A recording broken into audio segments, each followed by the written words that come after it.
Hi, good morning. I hope you guys have been having a good week. It's clear that sometimes things do happen in our lives that often make us question things that are happening. So, today I want us to talk about toxic relationships and how we can feel safe in relationships. So, when we say something about toxic relationships, it's not only about intimate relationships, but also those family relationships that we have and those friendships that we have in our lives that can turn sometimes toxic. And that's also work environments. Toxic relationships often lead into a space where an individual's own capacity and own identity is often snapped up or reduced into nothing, whereby they are created into a scenario of themselves and lose their own space of identity and own ability to identify with themselves, but have to work and perform at other people's expectations and reactions of life. So, how can we feel safe in our own relationships? And that's family relationships, intimate relationships, work relationships, and as well as business relationships. So, part of discussing safety is also being able to identify what are those things that aren't safe for me.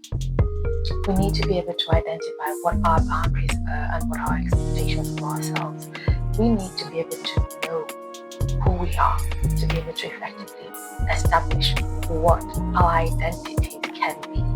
And that simply means being able to speak up and speak out on what does not feel agreeable to us. How do I do that? Well, part of it is being able to sit in and recognize the person in the mirror.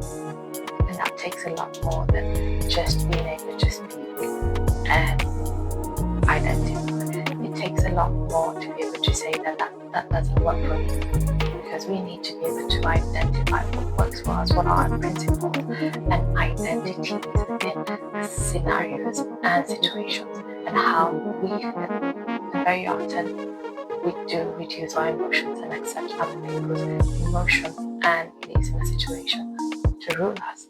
So, in this instance, I would say the first way to create our own sense of safety is through identifying our boundaries. So I'm going to leave it at that, and I hope you understand what I'm saying. If you have any questions, please don't hesitate to reach out. Thank you for listening, and have a great day. Bye.